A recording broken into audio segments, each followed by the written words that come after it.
The life of Jesus Christ is often considered a myth by people who don't believe that he is who he said he was.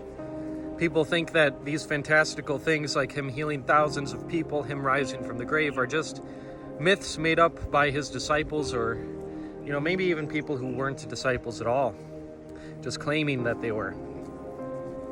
But when you read the Gospels, if you actually study their literary style, you study the themes in them, you study indicators that show rings of truth, things that wouldn't have been included in these myths had they just been made up.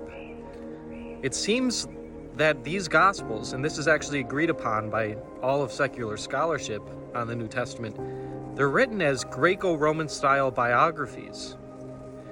Jesus Christ is the place where myth meets history, because you see fantastical things going on that you would expect a loving God to do if he were to show up in human flesh, by the way.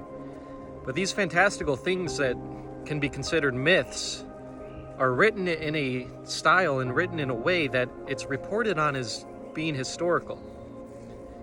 This is like no other myth, the Greco-Roman style biography. Jesus Christ was actually believed to have risen from the grave by his disciples.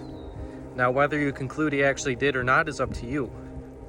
But I believe the vast majority of the data that we have shows that Jesus, he really did rise from the grave.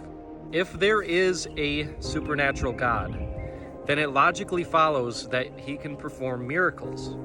If he did perform a miracle, if God is true, then Jesus Christ is that God historically, because he has historical data to back up his resurrection.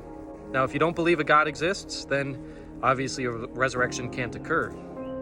But these Gospels are still taken seriously by scholars of the New Testament as history, because the vast majority of scholarship on the New Testament concludes details found in the Gospels, such as the tomb was found empty by women, such as Jesus Christ was believed to have raised from the grave by his disciples, such as he was crucified under Pontius Pilate. All this is agreed upon unanimously by secular scholarship on the New Testament.